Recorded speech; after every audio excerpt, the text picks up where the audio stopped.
सच में आइए मिलकर हम प्रार्थना करते हैं कि सच में इस समय कोई भी डिस्टर्बेंस जो है ना वो हमें डिस्टर्ब ना कर सके, परमेश्वर के वचन को सुनने के लिए हमें डिस्टर्ब ना कर सके। आइए मिलकर हम पहले परमेश्वर से प्रार्थना करें मिलकर। पिता परमेश्वर प्रभु जी, इस समय प्रभु हम आपके सामने आए हैं प्रभु, आपके वचनों को सुनने के लिए आए हैं प्रभु। जो प्रभु जी आने वाले हफ्ते में आपकी हमारे लिए इच्छा है प्रभु, जो आप प्रभु जी हमसे बात करना चाहते हैं प्रभु, उन बातों को सुनने के लिए आए हैं प्रभु। पिता परमेश्वर हमारी मदद कीजिए, हमारा साथ दीजिए, ताकि पिता परमेश्वर किसी भी दूसरी आवाज के द्वारा हम डिस्टर्ब ना हो सके।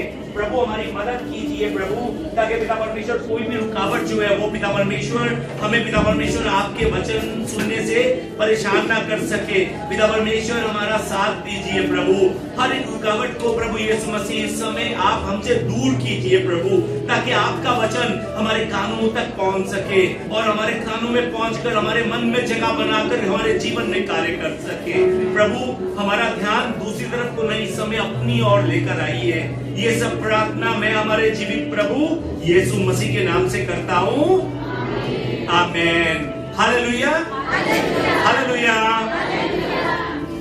सच में आज मैं आपसे स्वर्ग से मिलने वाली सहायता के विषय में मैं वचन को बांटना चाहता हूँ। सच में जब जीवन में कठिनाइयां, समस्या या संघर्ष जो है ना वो हमें घेर लेते हैं, तो बहुत बार हम खुद को अकेला महसूस करते हैं। हमारी क्षमता जो है ना वो हमें सीमित लगनी शुरू हो जाती है। बहुत बार हम सबको अपने जीवन में ऐसी चुनौतियों का सामना करना पड़ता है जिन्हें हम खुद अपनी ताकत से पार नहीं कर पाते। कभी कभी हमारे सपने जो है ना वो पूरा करने के लिए हमारे पास पर्याप्त धन नहीं होता। कभी कभी हमारी सेहत में जो है ना सुधार नहीं आ रहा होता। कभी कभी हमारा जो है ना अच्छा वाला काम जो है ना वो रुक जाता है। कभी कभी हमारा अपना कोई हमें धोखा दे देता है और कभी हमारा अपना कोई गलत रास्ते पर भटक जाता है और हम उसे वापस सही मार्ग पर लाने के लिए प्रार्थना भी कर रहे होते हैं, लेकिन फिर भी वो हमें जो है ना लौटता हुआ दिखाई नहीं देता। सच में ऐसे समय में, ऐसे मुश्किल समय में हमारे लिए निराश होना बहुत ज्यादा आसान है। ऐसे समय में हम खुद को अकेला महसूस करते हैं। ऐसे समय में हम खुद को कमजोर महसूस करते हैं, हम खुद को बेबस महसूस करते हैं। एक्चुअली ये जो मैं बातें आपसे कर रहा हूं ना, यही आज के वचन के अंदर दाऊद का मन है। दाऊद का, किसका मन है? दाऊद का। दाऊद भी इस समय खुद को अकेला महसूस कर रहा है। दाऊद भी इस समय खुद को जो है ना कमजोर और बेबस महसूस कर रहा है। मैं आपको बताना चाहता हूं कि दाऊद इस समय जो है ना वो गुफा में छुपा हुआ है और बाइबल में बताती है कि इजराइल का जो राजा है ना, जिसे हम साउल कहते हैं, पहला राजा साउल, वो उसे मारने के लिए 3000 सैनिकों को लेकर उसके पीछे घूम रहा था। 3000 सैनिकों को लेकर सिर्फ अकेले दाऊद को मारने के लिए। दाऊद जहां पर भी जाता था, जहां पर भी जाकर जिसके पास भी छुपता था, साउल अपने 3000 सैनिकों को लेकर उसे पकड़ने के लिए वहीं पर पहुंच जाता था। साउल के पास पूरी सेना थी, पूरी सेना, पर दाऊद जो था वो बिल्कुल अकेला था। उसके पास कोई हथियार नहीं था, दाऊद के पास कोई भी सुरक्षा नहीं थी, दाऊद के पास कोई भी सहारा नहीं था। और जो बात दाऊद को समझ में नहीं आ रही थी, वो बात ये थी कि उसने कभी भी साउल के खिलाफ कभी भी कुछ गलत नहीं किया। उसने कभी भी साउल के बारे में किसी को भी गलत नहीं कहा। पर क्यों फिर साउल जो है ना उसकी इस समय जान का दुश्मन बना हुआ है? वो दाऊद जो है वो राजा साउल के प्रति वफादार था। उसने सदा साउल का भला चाहा था। उसने तो सदा साउल की मदद की थी। जब भी साउल उदास होता था तो दाऊद जो है ना उसके लिए वीणा बजाया करता था। लेकिन अचानक से एक दिन साउल के मन में दाऊद के प्रति जो है ना वो जलन और नफरत जो है ना वो भरनी शुरू हो गई। अचानक से वो दाऊद के जीवन पर परमेश्वर के अनुग्रह को सहन नहीं कर पा रहा था साउल राजा। और यही साउल राजा अब दाऊद के जीवन को और ज्यादा दुखमय बनाने में लग गया था, और ज्यादा दाऊद के जीवन में कष्टों को भरना इसने शुरू कर दिया था। सच में क्या आपके साथ कभी ऐसा हुआ है कि आपने किसी का भला किया हो और वही व्यक्ति आपके खिलाफ खड़ा हो गया हो, आपने किसी से प्रेम किया हो, आपने किसी की सहायता की हो, आपने पूरी मेहनत से किसी को सहारा दिया हो, लेकिन उस इंसान ने लोगों के सामने आपको नीचा दिखाना शुरू कर दिया हो। क्या कभी आपके साथ ऐसा हुआ है? सोचिए कि आपने एक सपना देखा है, उस सपने को पूरा करने के लिए आपने बहुत परिश्रम किया है, लेकिन आपके साथ कुछ ऐसा अनुचित घट जाता है कि जिसकी आपने मदद की कर रहे होते हैं वो आपको धोखा दे देता है, और अब आप जो है ना खुद को फंसा हुआ और बहुत ज्यादा कमजोर महसूस कर रहे हैं, और आगे बढ़ने का रास्ता भी जो है ना वो आपको दिखाई नहीं दे रहा। ऐसा समय, ऐसे मुश्किल समय में आपका मन कैसा होगा? जो बात कर रहा हूं समझ पा रहे हैं? सच में ऐसे मुश्किल समय में आपका मन कैसा होगा? दाऊद जो है ना एक्चुअली इस समय ऐसे ही सिचुएशन से निकल रहा था। दाऊद का मन इस समय सच में बहुत ज्यादा अकेला था। दाऊद इस समय बहुत ज्यादा जो है ना खुद को कमजोर महसूस कर रहा था। दाऊद उस कमजोरी में, उस अकेलेपन में, उस मुश्किल घड़ी में अगर वो चाहता तो उस मुश्किल घड़ी में वो परमेश्वर से नाराज हो सकता था। वो अगर चाहता तो परमेश्वर से दूर जा सकता था। वो परमेश्वर से चाहता तो कह सकता था कि परमेश्वर ये सब मेरे ही जीवन में क्यों हो रहा है? मैंने किसी का क्या बिगाड़ा है? क्यों मेरे ही जीवन में इतनी मुश्किलें आई हुई हैं? क्यों लोग जो है ना साउल मेरी ही जान के पीछे पड़ा हुआ है? वो अगर चाहता तो वो परमेश्वर से कह सकता था, लेकिन वो उन मुश्किल हालातों में ऐसा नहीं करता। वो मुश्किल हालातों में कुड़कुड़ाता नहीं है, वो परमेश्वर के सामने कंप्लेंट नहीं करता। अगर वो उन मुश्किल हालातों में ऐसा करता तो शायद दाऊद की कहानी जो है ना उन्हीं जंगलों में, उन्हीं गुफाओं में समाप्त हो जाती और उसका नाम इतिहास में से मिट जाता। उसका नाम इतिहास में लिखे जाने का कारण है, एक कारण, और वो कारण ये है कि दाऊद जो है ना एक रहस्य की बात जानता था, एक राज की बात जानता था। वो एक ऐसे रहस्य को जानता था जो बहुत से लोग नहीं जानते थे। और वो रहस्य क्या था मालूम है आपको? वो रहस्य ये था कि दाऊद जान गया था कि मैं अकेला नहीं हूं, इस मुश्किल में मैं अकेला नहीं हूं, परमेश्वर मेरे साथ है। हाँ, सच में उसे अपनी जान बचाने के लिए इस समय इधर उधर भागना पड़ रहा था, इधर उधर छुपना पड़ रहा था। हाँ, उसे गुफाओं में छिपकर अपनी जान बचानी पड़ रही थी। हाँ, वो इस समय डरा हुआ था। हाँ, उसके सामने बहुत बड़ा संकट था। ये सब सच है। इन सब मुश्किलों का सामना उसे करना पड़ रहा था, लेकिन यह भी सच है कि उसी गुफा के अंदर, उसी डर में दाऊद जो है ना वो आज का भजन लिखता है। आज का भजन अध्याय 57 को लिखता है। दाऊद जो है ना 4 नंबर आयत में इस तरह से कहता है। आइए हम एक बार मिलकर पढ़े दाऊद क्या क्या कहता है। 4 नंबर अध्याय में दाऊद कहता है, मेरा प्राण सियों के बीच में है, मुझे जलते हुओं के बीच में लेटना पड़ता है, अर्थात ऐसे मनुष्यों के बीच में जिनके दांत बच्ची और तीर है और जिनकी जीभ तेज तलवार है। आमीन। ये दाऊद के इस समय के हालात हैं। उस समय मैं आपको ये भी बताना चाहता हूं, ये जो गुफाएं जो है ना जहां पर इस समय दाऊद छुपा हुआ है, ये गुफाएं जो है ना वो इंसानों की रहने की जगह नहीं थी।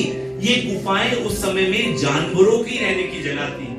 ये गुफाएं जो है ना उस समय में बहुत से लोग टॉयलेट के लिए यूज किया करते थे। जिस समय हम पहला शमूएल अध्याय 24 को देखते हैं ना, तो उस पहले शमूएल अध्याय 24 में जब साउल को शौचालय आता है, उस समय वो जिस गुफा में छिपकर शौचालय कर रहा होता है, उसी गुफा में दाऊद भी छिपा होता है। मैं आपको ये फिलहाल बताना चाहता हूं कि दाऊद इस समय संसार की सबसे बदतर जगह पर छिपा हुआ है। उस जगह पर दाऊद छिपा हुआ है जहां पर जानवर छिपते थे, जहां पर जानवर रहते थे।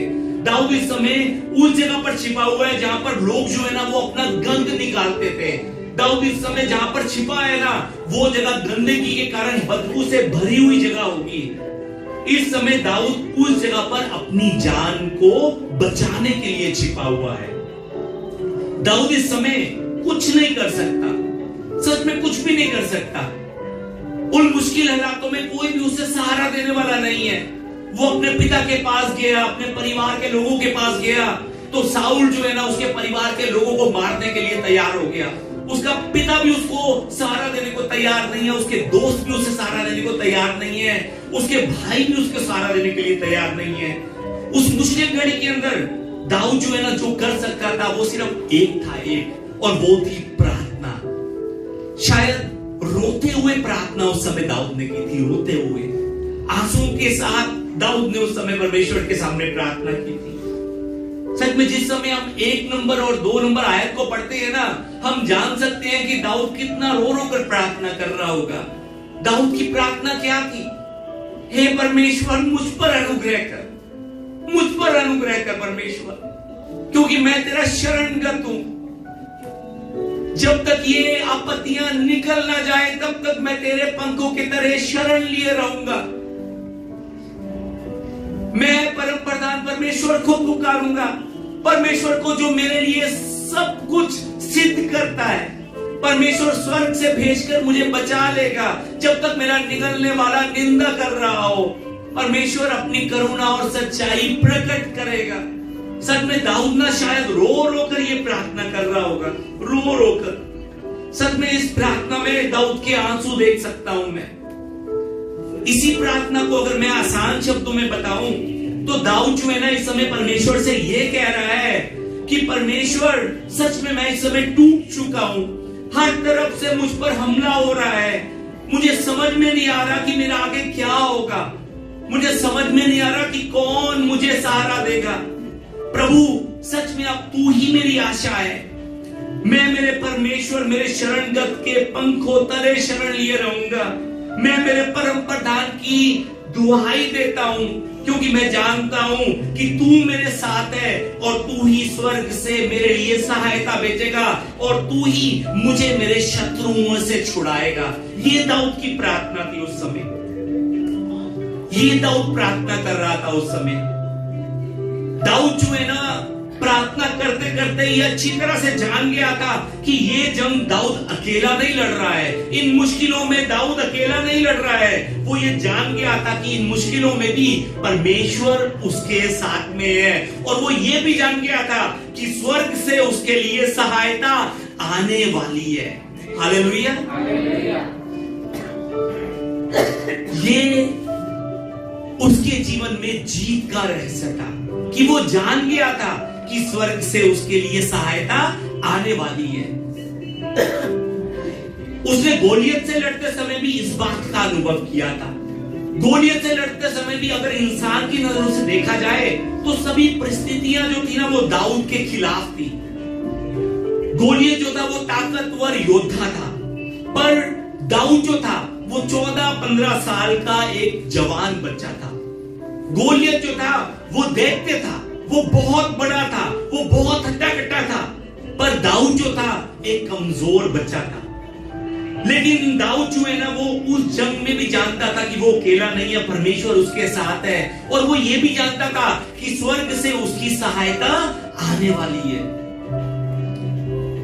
परमेश्वर ने भी उसके विश्वास को देखते हुए जो गोफन, जिसको हम गुलेल कहते हैं, जो गोफन उसके पास था, परमेश्वर ने उस गोफन में सामर्थ भरी ताकि दाऊद जो है ना अपनी उस गोफन के द्वारा गोलियत को नाश कर सके, उसको गिरा सके। ये बात मैं नहीं कह रहा, वचन में ये बात लिखी हुई है। जिस समय हम पहला शमूएल अध्याय 17 को पढ़ते हैं तो 49 नंबर आयत में इस तरह से लिखा है कि फिर दाऊद ने अपनी थैली में हाथ डालकर उसमें से एक पत्थर निकाला और उसे गोफन में रखकर फिलिस्ती के माथे पर ऐसा मारा कि पत्थर उसके माथे के भीतर घुस गया और वह भूमि पर मुंह के बल गिर पड़ा। आमीन। सच में आप कभी भी ना एक बोतल को सामने रखिएगा, अपने सामने रखिएगा, ज्यादा दूर नहीं, सिर्फ 50 मीटर, 30 मीटर, 20 मीटर दूर रखिएगा और उस बोतल पर निशाना लगाने की कोशिश कीजिएगा। मेरे हिसाब से 100 बार लगाएंगे ना तब भी मुश्किल से लगेगा निशाना, मुश्किल से। पर सच में परमेश्वर ने उस समय जो भी दाऊद के पास था वो गोफन, उसमें ऐसी सामर्थ भरी कि दाऊद ने सिर्फ घुमाकर फेंका, आगे परमेश्वर ने उस गोफन से निकले पत्थर को सीधा गोलियत के माथे के बीच में जाकर मारा, और ऐसा मारा कि वो एक ही पत्थर लगने से वो गिर गया। और वचन में यह भी लिखा है कि दाऊद ने गोलियत को उसकी अपनी तलवार से मारा, उसकी अपनी तलवार से उसकी गर्दन काट दी। बाइबल जो है ना हमें बताती है कि दाऊद के पिता तक ने उसे अनदेखा किया था। दाऊद के पिता ने, अपने पिता ने उसे अनदेखा किया था। जब शमूएल यिशै के पुत्रों को अभिषेक करने के लिए आया था, तो यिशै ने दाऊद को छोड़कर बाकी सब पुत्रों को बुलाया। उसके अपने भाइयों ने भी उसे इग्नोर किया, उसे अनदेखा किया। उसके अपने परिवार के लोगों ने भी दाऊद को अनदेखा किया। उसके अपने दोस्तों ने उसे अनदेखा किया, लेकिन परमेश्वर ने उसे अनदेखा नहीं किया। संसार ने उसे अनदेखा किया, लेकिन परमेश्वर ने उसे अनदेखा नहीं किया। परमेश्वर ने दाऊद को देखा कि सच में दाऊद इस समय कितने विश्वास से भरा हुआ है। परमेश्वर ने देखा कि दाऊद जो है ना इस समय पूरे विश्वास के साथ खड़ा हुआ है, और परमेश्वर ने दाऊद के उस विश्वास को देखकर स्वर्ग से उसके लिए सहायता भेजी। मैं आपको बताना चाहता हूं कि बाकी 7 भाई जो है ना दाऊद के, उनके सिर पर तेल नहीं गिरा। शमूएल उन्हें अभिषेक करना चाहता था पर नहीं कर पाया। मालूम है क्यों? क्योंकि स्वर्ग की शक्तियां उसके लिए युद्ध कर रही थी। परमेश्वर ने उसकी सहायता करने के लिए पहले से ही स्वर्गदूतों को तैयार किया हुआ था। वो अपने विश्वास के कारण पहले से ही परमेश्वर के प्लान में था। जो बात कर रहा हूं समझ पा रहे हैं? सच में जो परमेश्वर का वचन है वो सुनाई दे रहा है, या पीछे वाली आवाज आपके कानों में सुनाई दे रही है? ज्यादा क्या सुनाई दे रहा है आपको? सच में अगर वचन सुनाई दे रहे हैं ना, तो वचन सुनकर सच में आत्मा में उठकर आमीन में भी जवाब दीजिए। मैं आज आपको ये याद दिलवाना चाहता हूं कि आप सब भी परमेश्वर के प्लान में हैं। मैं आपको ये याद दिलवाना चाहता हूं कि परमेश्वर ने आपके लिए भी स्वर्गदूतों को नियुक्त किया हुआ है, उसकी आप सबकी सहायता करने के लिए, आपके पक्ष में कार्य करने के लिए परमेश्वर ने स्वर्गदूतों को नियुक्त किया हुआ है। क्या आप विश्वास करते हैं इस बात पर? सच में जिस परेशानी से आप जूझ रहे हैं, हो सकता है कि वो परेशानी आपको आज बहुत बड़ी लग रही हो, लेकिन परमेश्वर के स्वर्गदूत आपकी हर उस परेशानी को पीछे धकेल देंगे, और आपको रोकने वाली हर एक चीज वो पीछे हट जाएगी, क्योंकि स्वर्ग से आपके लिए मदद आ रही है। क्या आप विश्वास करते हैं? सच में परमेश्वर के स्वर्गदूत जो है ना वो सहायता लेकर भेजे जाएंगे। किसके लिए? आपके लिए। परमेश्वर द्वारा वो स्वर्गदूत चंगाई लेकर भेजे जाएंगे। परमेश्वर के द्वारा वो स्वर्गदूत स्वतंत्रता लेकर भेजे जाएंगे। परमेश्वर के द्वारा वो स्वर्गदूत बड़ी बड़ी गवाहियां आपके जीवन में लेकर भेजे जाएंगे। क्या आप विश्वास करते हैं?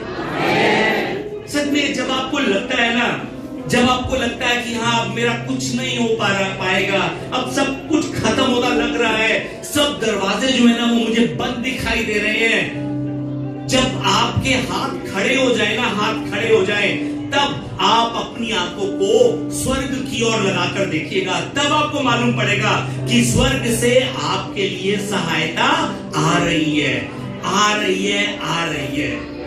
सच में तब आपको मालूम पड़ेगा कि स्वर्ग से अद्भुत चमत्कार जो है ना वो आपके जीवन में सक्रिय किए जा रहे हैं। तब आपको मालूम पड़ेगा कि स्वर्ग से अद्भुत गवाहियां आप सबके जीवन में तैयार की जा रही हैं। पर मुश्किल क्या है मालूम है आपको? मुश्किल हमारे जीवन में मुश्किल ये है कि बहुत बार हम अपनी दृष्टि से सब कुछ देखते हैं, अपनी नजरों से सब कुछ देखते हैं। हम देखते हैं कि मेरे पास तो कुछ भी नहीं है। हम देखते हैं कि मेरी मेडिकल रिपोर्ट तो खराब आई है, मुझे ये बीमारी आई है, मुझे वो तकलीफ आई है, मेरे कमर में ये तकलीफ आई है, मेरा परिवार गरीब है, मेरे हालात ठीक नहीं है। लेकिन जो आप नहीं देख पा रहे हैं ना, वो ये है कि स्वर्ग आपके लिए कार्य कर रहा है। सच में उसको देखिए, उसको कि स्वर्ग आपके लिए कार्य कर रहा है। परमेश्वर के दूत आपके लिए कार्य कर रहे हैं। अपनी नजरें ऊपर की तरफ को रखिए, धरती की तरफ को रखेंगे, आपको मुश्किलें दिखाई देंगी। आपको मालूम है कि यीशु मसीह का जन्म कहां पर हुआ था? बैतलहम में। वो बैतलहम, अगर आप में से कोई गया है तो मैं बताना चाहता हूं, अगर कोई नहीं गया तो मैं बताना चाहता हूं कि वो बैतलहम बड़ा इलाका नहीं है, बहुत छोटा सा इलाका है, बहुत छोटा सा इलाका है। 45 हेक्टेयर से भी बहुत छोटा है बैतलहम जो है। और बैतलहम का राजा सैनिकों के साथ यीशु मसीह को ढूंढ रहा है, वो ना मिले ऐसा हो नहीं सकता। उस समय 3 मंजिले 4 मंजिले घर भी नहीं थे कि हाँ यीशु कहीं पे पहली फ्लोर पर तो नहीं रखे हुए, दूसरे फ्लोर पर तो नहीं रखे हुए, कच्चे घर होते थे, और वो भी एक घर वहां पर, दूसरा घर थोड़ी और दूर पे। सच में उस छोटे से बैतलहम में क्यों प्रभु यीशु मसीह जो है ना वो चरवाहों को दिखाई मिल गए, क्यों वो जोशियों को मिल गए, पर वो क्यों राजा के सैनिकों को नहीं दिखाई दिए? क्यों? क्योंकि राजा के सैनिकों की नजरें जो है ना वो धरती पर थी, धरती पर जोशियों की और चरवाहों की नजरें कहां पर थी? ऊपर की तरफ को थी, जहां पर तारा चमक रहा था उस तरफ को थी। सच में जिस समय आप भी अपनी नजरें धरती की तरफ रखेंगे ना, आपको कुछ नहीं दिखाई देगा, कुछ नहीं मिलेगा आपको। अपनी नजरें जो है ना सच में स्वर्ग की ओर लगाइए, तब आपको पता लगेगा कि परमेश्वर आपके लिए कार्य कर रहे हैं, पर स्वर्ग से आपके लिए सहायता भेजी जा रही है। मत्ती की पुस्तक अध्याय 16 को जब हम देखते हैं, अध्याय 16 की 23 में यीशु मसीह पतरस से कहते हैं, आइए हम एक बार मिलकर पढ़ें। डांटते हुए यीशु मसीह पतरस से क्या कहते हैं? उसने फिर पतरस से कहा, हे शैतान, मेरे सामने से दूर हो, तू मेरे लिए ठोकर का कारण है, क्योंकि तू परमेश्वर की बातें नहीं पर मनुष्य की बातों पर मन लगाता है। आमीन। यीशु मसीह पतरस को डांटते हुए कहते हैं कि तू ठोकर का कारण है, तू मेरे लिए ठोकर का कारण है, तू परमेश्वर के लिए ठोकर का कारण है। क्यों ठोकर का कारण है मालूम है? क्योंकि पतरस तू परमेश्वर की बातों पर नहीं, मनुष्यों की बातों पर मन लगाता है। तू परमेश्वर पर नहीं, संसार की चीजों पर मन लगाता है। तेरा ध्यान संसार की तरफ को है, तेरा ध्यान नीचे की तरफ को है। इंग्लिश बाइबल के अंदर इस तरह से लिखा हुआ है, you are a dangerous trap to me, और किसी जगह पर लिखा है you are a stumbling block to मी।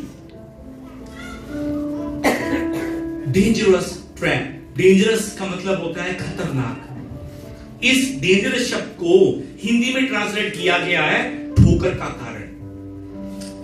यहां पर यीशु मसीह जो है ना पतरस से ये भी कह सकते थे कि पतरस तू सही नहीं सोच रहा है, तू इस समय जो सोच रहा है ना वो सही नहीं है, ये भी कह सकते थे।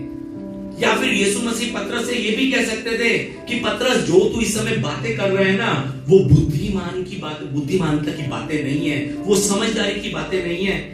लेकिन परमेश्वर ने, प्रभु यीशु ने पतरस की तरफ देखकर क्या कहा? डेंजरस, तू ठोकर का कारण है, तू जो बातें कर रहा है ना वो बहुत ही गलत बातें हैं।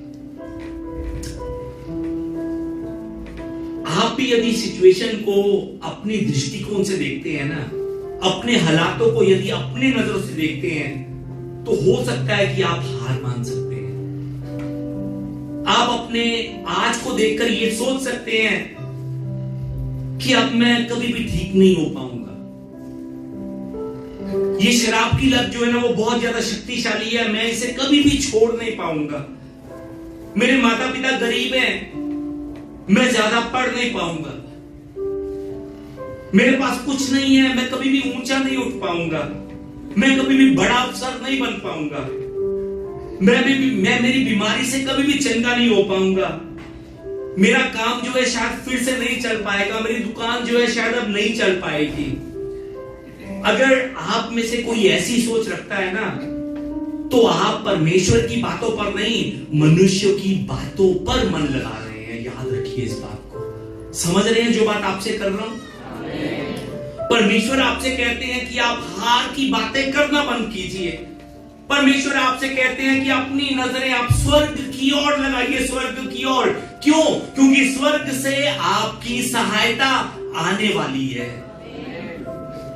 ये 2025 जो है ना वो खत्म होने वाला है और 2026 में सच में परमेश्वर के द्वारा तैयार की गई वो आशीषें, वो अनुग्रह की आशीषें आपके जीवन में आने वाली हैं। सच में आपकी खुशियां जो है ना वो आने वाली हैं, आपके बंद दरवाजे जो है ना वो खुलने वाले हैं, स्वर्ग से आपके लिए सहायता आने वाली है। कौन कौन विश्वास करता है? कौन कौन विश्वास करता है कि 2026 मेरे लिए अनुग्रह से भरा चढ़ेगा? कौन कौन विश्वास करता है कि 2026 में परमेश्वर बहुत बड़ी बड़ी गवाहियां मेरे जीवन में तैयार करेगा? कौन कौन विश्वास करता है कि 2026 में परमेश्वर मेरे परिवार को बदलेगा? कौन कौन विश्वास करता है कि 2026 में परमेश्वर मेरे द्वारा, मेरे परिवार के द्वारा बड़े बड़े कार्य लेगा? सच में विश्वास कीजिए तो होगा, विश्वास करेंगे तो होगा। हमने अपने हालातों को देखते हुए सच में संसार की बातों पर नहीं, मनुष्य की बातों पर नहीं, परमेश्वर की बातों पर मन लगाना है। अगर हम परमेश्वर की बातों पर नहीं, मनुष्य की बातों पर, संसार की बातों पर मन लगाते हैं ना, तो परमेश्वर हमसे भी कहता है कि तू ठोकर का कारण है। समझ रहे हैं जो बात आपसे कर रहा हूं? याद रखिए, आप सब, मैं और आप सब परमेश्वर की रचना है। मैं और आप जो है ना वो परमेश्वर की पर्सनल प्रॉपर्टी है। उसने आपको उसी समय चुन लिया था जिस समय आप अपनी मां के कोख में थे। उसने आपके जीवन में बड़ी बड़ी योजनाएं तैयार की हुई हैं। उसने आपके कदमों को ठहराया हुआ है और उसने अपने अनुग्रह से आपको अपनी संतान होने का मुकुट भी पहनाया हुआ है। तभी आप आज यहां पर बैठे हैं। वो आपके आगे आगे चल रहा है, वो आपके टेढ़े रास्तों को सीधा कर रहा है। उसके स्वर्गदूत जो है ना वो आप सबकी रखवाली कर रहे हैं। आप अकेले नहीं हैं, परमेश्वर आपके साथ है और सारा स्वर्ग आपके लिए युद्ध कर रहा है। आइए एक बार अपने आप से कहें, मैं अकेला नहीं हूं, मैं अकेला नहीं हूं, मेरा परमेश्वर मेरे साथ है, सारा स्वर्ग मेरे लिए युद्ध कर रहा है। आमीन। सच में जब जीवन की समस्याओं में आपको समझ में ना आए कि आगे क्या करना है या फिर ये सब कैसे पूरा होगा, तब उस समय आपको भी वही प्रार्थना करनी है जो प्रार्थना दाऊद ने की थी। उस मुश्किल समय के अंदर मैं आपको बताना चाहता हूं कि दाऊद की प्रार्थना सिर्फ ये नहीं थी कि परमेश्वर मुझ पर अनुग्रह कर, मुझ पर अनुग्रह कर, मुझ पर अनुग्रह कर, मुझ पर अनुग्रह कर। उस मुश्किल समय में दाऊद की प्रार्थना सिर्फ ये नहीं थी। उस मुश्किल समय में दाऊद ने ये भी प्रार्थना की थी कि अगर तेरा अनुग्रह मुझ पर नहीं भी हुआ परमेश्वर, तब भी कोई बात नहीं, कोई बात नहीं। परमेश्वर मेरा मन स्थिर है, मेरा मन स्थिर है, क्योंकि मैं जानता हूं कि स्वर्ग से मेरी सहायता आने वाली है। मेरा मन स्थिर है। उस मुश्किल समय में दाऊद ने सिर्फ ये नहीं कहा कि मुझ पर अनुग्रह कर, मुझ पर अनुग्रह कर। दाऊद कहता है कि मुझ पर अगर तेरा अनुग्रह भी नहीं भी हुआ, तब भी कोई बात नहीं प्रभु, मैं गाऊंगा, मैं तेरे भजन कीर्तन करूंगा, मतलब कि मैं तेरी आराधना करता रहूंगा, क्योंकि मैं जान चुका हूं कि स्वर्ग से मेरी सहायता आने वाली है। दाऊद खुद से कहता है, खुद से, हे मेरी आत्मा जाग जा, हे सारंगी और वीणा जागो। मतलब क्या है इसका? कि मैं अब डर में नहीं जीऊंगा, मैं अब नहीं डरूंगा, मैं अपने अंदर के अंधकार को परमेश्वर की महिमा करते हुए खत्म कर दूंगा। मैं सारंगी और वाणी वीणा ऊंची आवाज में बजाते हुए मैं परमेश्वर की स्तुति करूंगा, क्योंकि मैं अब जान चुका हूं कि मेरी सहायता स्वर्ग से आने वाली है। दाऊद कहता है वचन के अंदर कि मैं को फटते ही मैं जाग उठूंगा, मतलब कि सूर्य उदय होने से पहले मैं उठकर तेरी स्तुति करूंगा, सूर्य उदय होने से पहले मैं उठकर तेरा धन्यवाद करूंगा परमेश्वर। क्यों मालूम है क्यों? क्योंकि वो अब जान चुका है कि मेरी सहायता स्वर्ग से आने वाली है। वो जान चुका है कि परमेश्वर की करुणा मेरे जीवन में बहुत है, बहुत। मेरी सहायता स्वर्ग से आने वाली है। हालेलुया। भजन संहिता 121 के अंदर भजनकार इस तरह से लिखकर कहता है, भजनकार कहता है कि मैं अपनी आंखें पर्वतों की ओर लगाऊंगा, मुझे सहायता कहां से मिलेगी? मुझे सहायता यहोवा की ओर से मिलती है, जो आकाश और पृथ्वी का करता है। आमीन। मैं आपसे पूछना चाहता हूं कि आपका क्या विश्वास है कि आपकी सहायता कहां से आएगी? क्या आपको कोई आपका पड़ोसी सहायता देगा? क्या आपकी नजरें किसी आदमी को ढूंढ रही है सहायता के लिए? मैं आपको बताना चाहता हूं आपकी सहायता स्वर्ग से आएगी, परमेश्वर की ओर से आएगी। वो परमेश्वर जो इस आकाश और पृथ्वी का करता है। हालेलुया। सच में आज इस बात को याद रखिए कि आपकी सहायता स्वर्ग से आएगी। इस बात को याद रखिए कि आप अकेले नहीं हैं। इस बात को याद रखिए कि परमेश्वर आपके साथ में है और परमेश्वर की सारी सेना आपके साथ में है।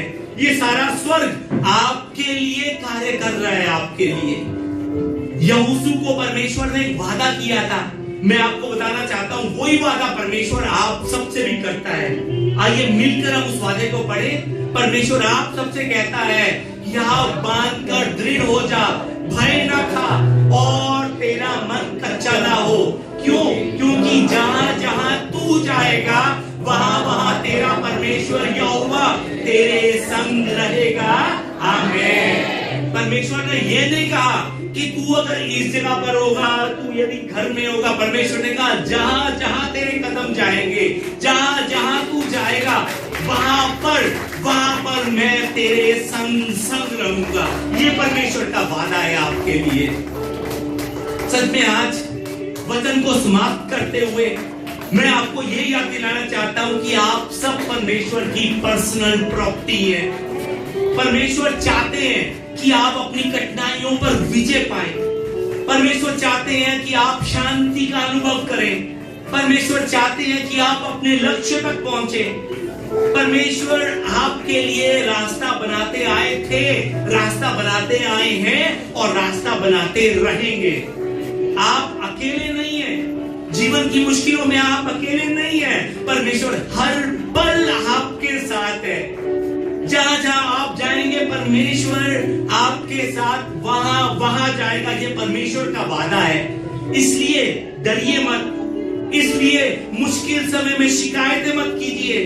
डर को अपने ऊपर नियंत्रण मत करने दीजिए, क्योंकि स्वर्ग की सेनाएं आपके पक्ष में काम कर रही हैं। जिस उत्तर का आप इंतजार कर रहे हैं ना, जिस चमत्कार के लिए आप प्रार्थना कर रहे हैं, वो चमत्कार, वो उत्तर रास्ते में है, रास्ते में। याद रखिए स्वर्ग से आपकी सहायता आ रही है।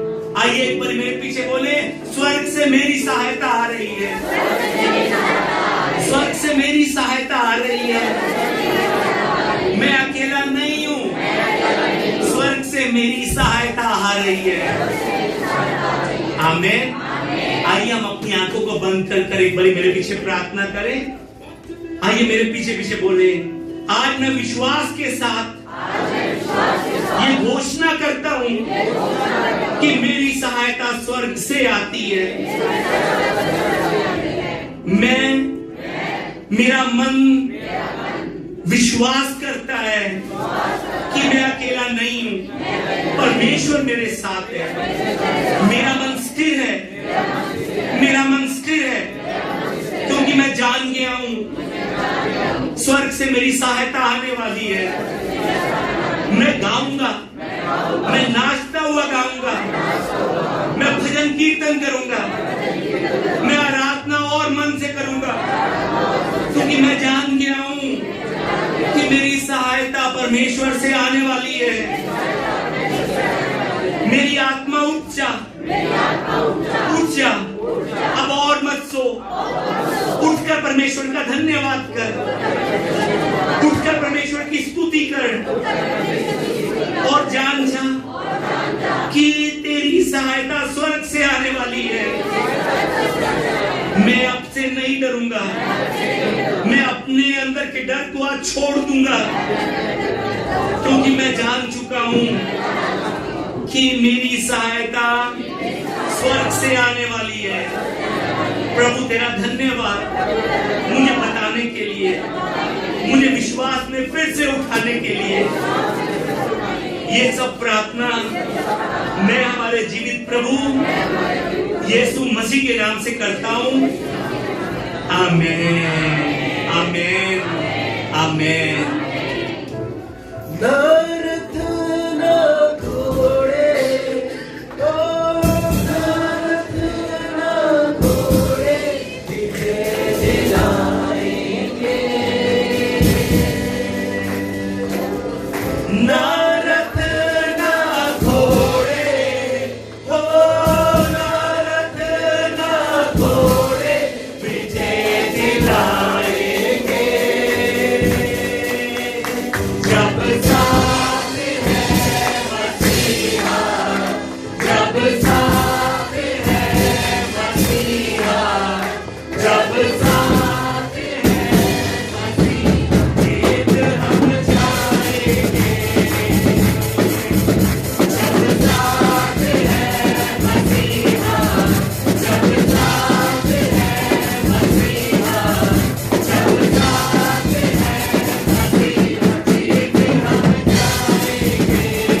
वाली है।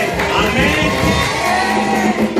मेरा परमेश्वर धन्यवाद प्रभु, हमें याद दिलवाने के लिए कि हम अकेले नहीं हैं।